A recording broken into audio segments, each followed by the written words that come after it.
এই মুহূর্তে জাতির যে ঐক্য, সেই ঐক্যকে বিনষ্ট করবে। আমি আজকেও বলেছি যে একজন উপদেষ্টার যে কথা বলেছেন যে সরকারকে ব্যর্থ করার চেষ্টা করছে রাজনৈতিক দলগুলো, এটা তিনি সঠিক বলেননি, বরং এটা ঐক্যের মধ্যে এক ধরনের ফাটলের সূচনা। আপনারা তো সরকার, আপনারা তো বিভিন্ন রাজনৈতিক দল, বিভিন্ন পেশাজীবী সংগঠন আপনাদের আলোচনা করবে, সমালোচনা করবে, এর মধ্যে দিয়ে আপনারা তো উপকৃত হবেন।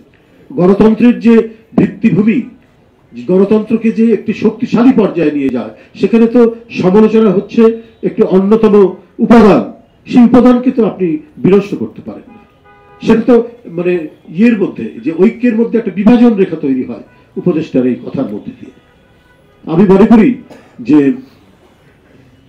এই কথাটা বলা ওরা সমীচীন হয়, বরং আজকে জাতীয় আন্তর্জাতিক চক্রান্তের মধ্যে আমাদের দেশের গণতন্ত্র মনা দলগুলো যারা আন্দোলনে শরিক ছিলেন, অংশগ্রহণ করেছেন, তারা যে ঐক্যের যে নিদর্শন সৃষ্টি করেছেন, এটা তো অনেক বড় বিষয়। সেটাও তো আপনাদের আমলে রাখা উচিত, এবং আপনাদের প্রধান দায়িত্ব প্রয়োজনীয় সংস্কারগুলো করে অবাধ সুষ্ঠু নির্বাচন। একটা নির্বাচন কি তাহলে মানে গণতন্ত্রের অন্য উপাদানের চাইতে সেটা কি ভিন্ন কিছু নাকি? যে নির্বাচনের কথা শুনলেই কেন যেন রিয়াকশন হচ্ছে কোনো এক জায়গায়, বরং নির্বাচনটাই তো হচ্ছে সবচেয়ে বড় উপাদান গণতন্ত্রের চর্চার জন্য, গণতন্ত্রের বিকাশের জন্য। তো সুতরাং এটাকে বারবার অবহেলা করা হচ্ছে কেন?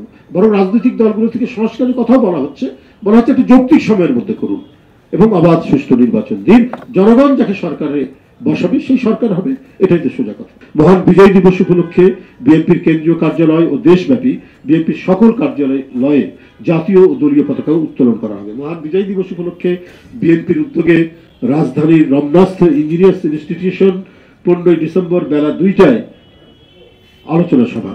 দিবসটি উপলক্ষে 16 ডিসেম্বর বিকালে সবার আগে বাংলাদেশের উদ্যোগে মানিক মিয়া এভিনিউ সংসদ ভবনে কনসার্ট অনুষ্ঠিত হবে। এটি একেবারে রাজনৈতিক যে আমাদের অঙ্গ সংগঠন বা বিএনপি সংগঠনের বাইরে আমাদের কিছু নেতৃবৃন্দ সহ এটা একটু সর্বজনীন করার জন্য এই বড় কনসার্টটি অনুষ্ঠিত হবে।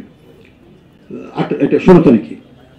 মহান বিজয় দিবস উপলক্ষে 16 ডিসেম্বর ভোরে বিএনপি জাতীয় নেতৃবৃন্দ সহ সকল পর্যায়ের নেতাকর্মীরা জাতীয় স্মৃতিসৌধে গমন এবং শহীদ বীর মুক্তিযোদ্ধাদের স্মৃতির প্রতি শ্রদ্ধা জ্ঞাপন ও পুষ্প স্তবক অর্পণ করবেন।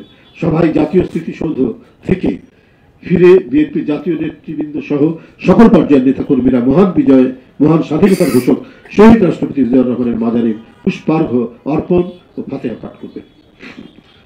এছাড়া দিবসটি উপলক্ষে দলের পক্ষ থেকে পোস্টার প্রকাশ করা হয়েছে এবং অঙ্গ সহযোগী সংগঠনগুলো নিজস্ব আঙ্গিকে কর্মসূচি প্রণয়ন করে তা বাস্তবায়ন করবে। অনুরূপভাবে মহান বিজয় দিবস উপলক্ষে সারা দেশে স্থানীয় সুবিধা অনুযায়ী বিএনপি এবং এর অঙ্গ সহযোগী সংগঠনগুলো বিভিন্ন কর্মসূচি পালন করবে। মহান বিজয় দিবস উপলক্ষে বিএনপি চেয়ারপারসনের গুলশানস্থ কার্যালয় এবং নয়াপল্টনস্থ বিএনপির কার্যালয় আলোকসজ্জায় সজ্জিত করার সিদ্ধান্ত গ্রহণ করা হয়। এই দুইটি